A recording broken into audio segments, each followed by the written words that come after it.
Muy buenas y feliz año nuevo 2024. Espero que hayáis pasado muy buenas fiestas y por si no lo sabéis, siento deciros que ha comenzado una nueva pandemia. Quietos, quietos. Antes de que salgáis a por alcohol gel, mascarillas, papel higiénico y os compréis un perro, tengo una pregunta para todos vosotros. ¿A qué consideramos una pandemia? Esto es algo que trataremos más a fondo en otro podcast, pero una definición simple de pandemia es la de un patógeno que se extiende por buena parte o por todo el mundo y afecta a millones de personas. Por tanto, ¿la gripe estacional sería una pandemia anual? Venga, a pensar. Tranquilos, no estamos en una pandemia de gripe como tenéis en vuestra cabeza y como la que hemos vivido recientemente, pero vamos a hablar de la gripe, un virus que de forma natural causa pandemias de manera periódica. La última fue en 1918 y sí, hoy tenemos ficha histórica que sé que os gusta. Sabiendo esto, no sería sorprendente que un día nos levantemos y de nuevo nos digan, venga, todos a casita que tenemos un nuevo bicho. Yo personalmente creo que con una pandemia que hemos vivido es suficiente, pero bueno, no lo decidimos nosotros. ¿O sí? En cualquier caso, hoy vamos a tratar el virus, o mejor dicho, los virus de la gripe. Empezaremos con la ficha histórica y seguiremos con datos, tasas de mortalidad, las consecuencias de este virus y lo que podemos esperar en el futuro respecto a él. Si queréis saber todo esto y datos muy pero que muy curiosos, os tendréis que quedar hasta el final del podcast, o mejor dicho, de los podcasts, porque este virus hay que dividirlo en dos partes al ser un tema con mucha chicha y demasiadas cosas interesantes que no se pueden dejar pasar. Soy el profesor Bacterio y bienvenidos a mi canal.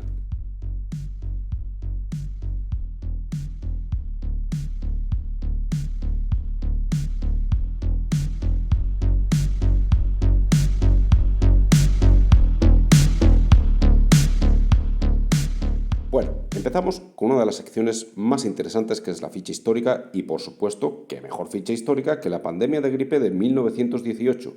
Más o menos se calcula que una vez por siglo la gripe muta y se convierte en una gripe pandémica como la que ocurrió con nuestra protagonista de 1918. Así que sí, estamos en el año 2024 ya. Jorge futurista suena, ¿verdad? Al haber pasado más de un siglo, significa que estamos en tiempo de descuento. Nah, tranquilos, es más o menos cada siglo, pero a lo mejor no pasa hasta dentro de 100 o 200 años o mañana, quién sabe. Bien, vamos a viajar un poco antes de 1918. Estamos en plena Primera Guerra Mundial y hay que tener en cuenta cómo fue esta guerra, ya que se caracterizó por las trincheras y en la cual los soldados estaban hacinados en espacios muy pequeños y con unas condiciones higiénico-sanitarias horrorosas, además de humedad, suciedad, barro, distintas enfermedades, heridas, faltas de comida y otras tantas calamidades horrorosas. Era el caldo de cultivo perfecto para algún tipo de enfermedad infecciosa, y eso es justo lo que pasó. Por cierto, que la guerra de Ucrania se está convirtiendo también en una guerra de trincheras, es decir, que ni atacantes ni defensores son capaces de avanzar distancias relevantes. Así que esperemos que no haya un patógeno por ahí que nos dé una desagradable sorpresa. Pues bien, la primera pregunta es, ¿dónde comenzó esta pandemia? Pues a pesar de su nombre, no fue en España. Y entonces, ¿por qué se le llama aún hoy, y sobre todo en el mundo anglosajón, gripe española o Spanish flu en inglés? Pues fácil, España se mantuvo neutral en la Primera Guerra Mundial, y aunque este virus ya estaba afectando a multitud de países, debido a que muchos de estos países estaban en guerra, censuraron la información del virus para no llevar más malas noticias a casa. Pero no así en España, que parece ser que en esa época era más transparente y objetiva de lo que es ahora, y gracias a ello describió e informó muy bien sobre lo que estaba pasando. Pero esto tuvo su contraparte, y es que nuestros amigos, nótese la ironía, anglosajones y después los franceses, que con tal de tocar las narices a España se apuntan a lo que sea, pues empezaron a llamar a esta nueva enfermedad la gripe española, a pesar de las quejas de los mandamases en España. Otro capítulo más para la leyenda negra española.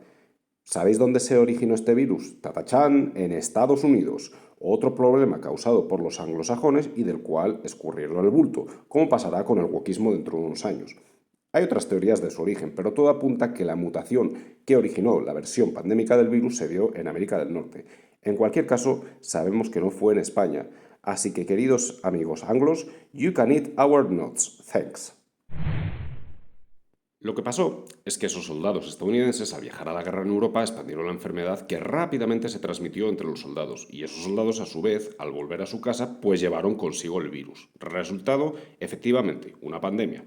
Pero ya sabéis, si pasa algo malo en el mundo se le echa la culpa a España y arreglado. Esto de echar la culpa a España, por cierto, lo intentaron hacer los chinos con el covirraco, pero no cuajó porque era demasiado obvio.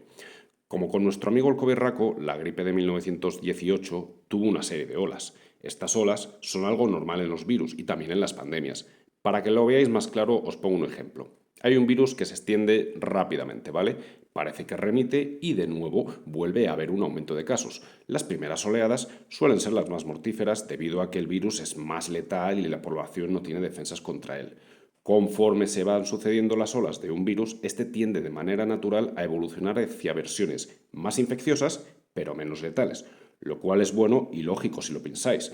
Un virus, a fin de cuentas, tiene más posibilidades de sobrevivir e infectar a más organismos si infecta pero no mata. Si el virus mata al huésped, la posibilidad de transmisión disminuye mucho.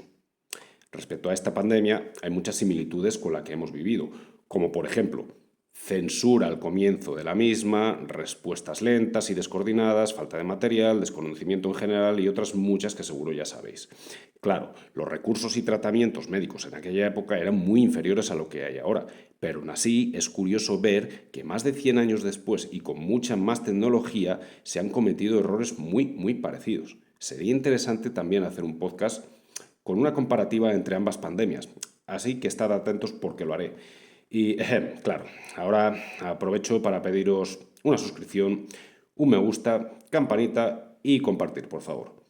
Y ya para terminar con esta ficha histórica, os doy los datos de mortalidad y que hay que tener en cuenta son muy difíciles de estimar, ya que al igual que ha pasado con nuestra pandemia, en la que difícilmente llegaremos nunca a saber un número real de muertes, igual pasó con la pandemia de gripe. En cualquier caso, la pandemia de gripe de 1918 se cree que pudo matar a entre 50 y 100 millones de personas en todo el mundo. La población, atención, la población mundial por aquel entonces era de solo unos 1.800 millones. Si cogemos el rango alto de muertes, que en mi opinión es el más posible, es decir, 100 millones, esto sería un 5,5% de mortalidad aproximadamente. Sumemos a eso los muertos aproximados de la Primera Guerra Mundial, que fueron unos 10 millones. Esto haría un total de 110 millones de muertos, o lo que es lo mismo, un 6,1% de la población mundial que pereció entre 1914 y 1920. Una auténtica salvajada. Y por supuesto, ni siquiera hemos añadido los heridos crónicos de la guerra y las secuelas que dejó la gripe en mucha gente que sobrevivió. Es posible que sin guerra mundial la pandemia de gripe hubiese sido menos mortífera, el hacinamiento hubiese sido menor y los transportes a nivel mundial no eran tan rápidos, si lo pensáis. En cualquier caso, no lo podemos saber, y esto al fin de cuentas es especular. Por cierto, el causante de esta pandemia fue la versión del virus de la gripe A H1N1, que es el mismo que causó tanto pánico en 2009. Ahora entendéis el miedo que hubo, si es que tenéis edad para acordaros, claro. Por suerte, aunque hubo muchas infecciones, las muertes fueron muy pocas. En ese momento tuvimos suerte, la verdad. Pero ya os he dicho que una pandemia de gripe puede aparecer mañana o dentro de 50 o 100 años. El tema no es si pasará, sino cuándo. Esperemos que esta vez estemos algo más preparados.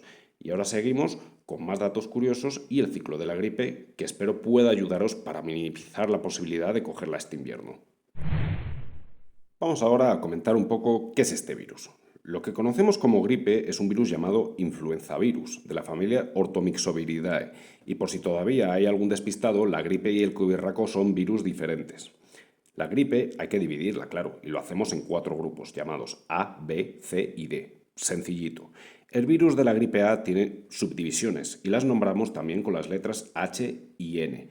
H para hemaglutinina y N para neuraminidasa, que son sus proteínas de superficie. Tenemos luego otra subdivisión más, a la que añadimos números a las letras H y N. Esto no tiene mucha importancia para este podcast, pero es esencial a la hora de identificar cepas y crear vacunas. Los más comunes, solo para que os suenen, son el H1N1 y el H3N2. Así que ya veis, H1N1 no es para que inmediatamente la gente entre en pánico cuando aparece, que es lo que les gusta hacer a los medios, sino que es una de las más comunes. Eso sí, H1N1, por supuesto, es una a la que hay que vigilar de cerca por su potencial pandémico, pero no para estar todo el día, ¡ay Dios mío, que se ha detectado un brote de H1N1! Sí, claro, obviamente que se ha detectado, siempre se detecta, queridos medios. Podéis imaginar que con tanta subdivisión, proteínas y numeritos, este virus de la gripe A tiene una gran capacidad de mutación. Por eso se revisan habitualmente las vacunas de la gripe con el fin de ver cuál está siendo la cepa más prevalente o las mutaciones y así ajustar la vacuna a ese año. Seguimos ahora con el siguiente grupo de virus de la gripe, que es el virus B, que también tiene las mismas proteínas de superficie que la A, pero no tiene tanta capacidad mutagénica. Además, afecta a muy pocos organismos, siendo cerdos y humanos los principales. Ya veis, nos parecemos hasta en eso a nuestros queridos sus scrofa, que es el nombre en latín de cerdo. Pero oye, queda más guay decirlo así, ¿verdad? Pues lo bueno de que afecte a tan pocos animales es que hace que su potencial pandémico sea muy pequeño en comparación con la gripe A, que afecta también a aves, por ejemplo. Las aves vuelan y se mueven mucho, por eso es relevante, como dato. No obstante, os decía que os iba a dar unos datos curiosos y es que es posible que una de las dos especies de gripe B se haya extinguido, pero lo importante, y esto es importante decirlo, es que no se puede asegurar al 100% que haya desaparecido por completo. Lo más interesante de todo esto es que, atención a esto, se ha podido extinguir por el covirraco. Vale, no exactamente por el covirraco, sino como un efecto colateral de las medidas de prevención y control que se usaron contra el covirraco y que parece que ha hecho desaparecer a uno de los tipos de gripe B. En cualquier caso, aún se están haciendo seguimiento de esto para confirmarlo, pero si fuese así, por fin nos habríamos cargado una especie y esta vez no nos tendríamos que sentir mal por ello. Así, el tercer y cuarto grupo, las gripes C y D, tienen muy poca relevancia en infecciones en el ser humano. A veces pueden causar pequeños brotes y síntomas graves en algunas personas, pero al ser poco importante desde un punto de vista de la infectología y darse de manera esporádica, pues sabéis qué, que les den. Así que seguimos comentando cositas interesantes que esto aún no acaba. Este virus, como otros tantos, se aprovecha de que en la Tierra tenemos dos hemisferios, lo que significa que cuando en un hemisferio están libres de gripe, y esto suele ser en verano, en el otro están a tope con las infecciones. Esto, claro, hace que el virus circule conforme las estaciones y la gente y otros organismos que se mueven. Lo siento, terraplanistas, pero es así, los virus circulan por el globo. Como ya habéis oído, dependiendo de si es gripe A o B y de los subtipos, tendrán preferencia por unos animales u otros. Para nosotros es importante el hecho de que a las gripes A y B les gusta vivir dentro de nosotros, concretamente en nuestras vías respiratorias, que es donde se replica principalmente. Ya sabéis, donde se reproduce. Aunque también se pueden encontrar en las heces, como nota curiosa. Pero, he dicho antes que afecta a otros animales. Y aquí es importante fijarse en las aves, y concretamente en la gripe A.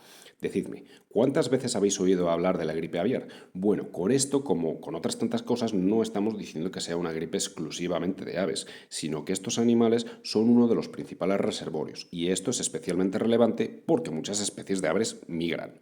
¿Recordáis lo que os decía sobre los hemisferios? Pues bien, las aves al migrar llevan consigo este virus, con lo que están ayudando a hacer que circule.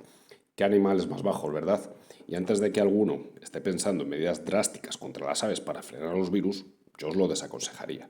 Si no, mirar qué pasó cuando en China, hace muchos años, decidieron acabar con los gorriones porque decían que se comían las cosechas.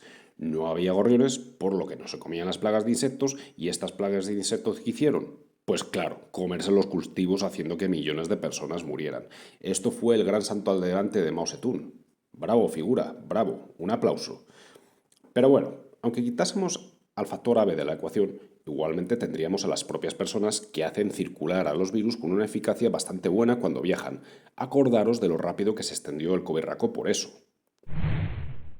Ya llevamos un buen rato hablando de la gripe, así que vamos a ir terminando la primera parte de este podcast sobre este virus hablando de los síntomas que produce y que, por cierto, es la forma en la que se propaga. Gracias, por ejemplo, a la tos y los estornudos, que son los más típicos y comunes que podemos nombrar. En realidad, todos los virus respiratorios tienen una sintomatología bastante similar y por eso es difícil saber de qué se ha infectado uno, salvo que se haga una prueba específica para ello. Ya sabéis, las famosas pruebas de antígenos, por ejemplo. En cualquier caso, sí podemos nombrar algunos síntomas. Os decía los típicos, que son la tos y los estornudos, pero también tenemos otros como molestias o dolor en las articulaciones, molestias en las vías respiratorias, sobre todo en la garganta, dificultad para respirar, congestión nasal, también puede haber presencia de fiebre, aunque no siempre, y por supuesto un cansancio tremendo que te impide que te puedas levantar de la cama. Pero además, en bebés y en niños pueden presentar diarrea y vómitos, lo que hace incluso más difícil su diagnóstico. Para mostraros algo más diferente en cuanto a síntomas, podemos tomar como referencia la gripe pandémica de 1918, que por supuesto empezaba como una gripe normal, pero además se acababan desarrollando síntomas mucho más graves de los cuales, por ejemplo, podemos nombrar hemorragias internas y cianosis, que se podía observar sobre todo en la cara. Por eso también se le llamó la muerte azul. Por supuesto, Luego tenemos a nuestras amigas las bacterias, que al igual que ha pasado con el COVID raco, pues se aprovechan de los daños en el cuerpo y el sistema inmune para provocar infecciones oportunistas. En fin, una muerte bastante desagradable, que además afectó de manera notable a la población joven. Hay un grupo afortunado de gente que es asintomática, como os podéis imaginar, es decir, que se infectan del virus, pero o no tienen síntomas o son muy leves. Eso sí, todavía pueden transmitir el virus, lo que hace que sea un grupo de gente especialmente problemático. Por favor, aquí abrir comillas, ya que obviamente muchos de ellos no saben ni que tienen algo más problemático infeccioso como es la gripe. A fin de cuentas, no es su culpa. Pues bien, en el siguiente podcast vamos a continuar hablando de este virus y de cómo actuar, su prevención y control, y vamos a poner datos en perspectiva. Si habéis escuchado mis shorts, los medios ya están haciendo de las suyas, intentando meter miedo a la gente, y aunque es cierto que la incidencia es algo más alta, no es algo por lo que deberían dar semejantes titulares cuasi apocalípticos. Pero en fin, ya sabéis en la época en la que nos ha tocado vivir. Eso sí, aunque las cosas no sean tan graves, como dicen los medios, la gripe y otros virus respiratorios no son ninguna broma y pueden matar, especialmente a las personas vulnerables. Así que si tenéis familiares o vosotros mismos sois vulnerables, haced todo lo posible por protegerles y protegeros. Ya sabéis, mejor prevenir que curar. Y ahora sí, si no lo habéis hecho ya, os pido por favor una suscripción, un me gusta, campanita y compartir. Un saludo del profesor Bacterio y hasta el próximo podcast.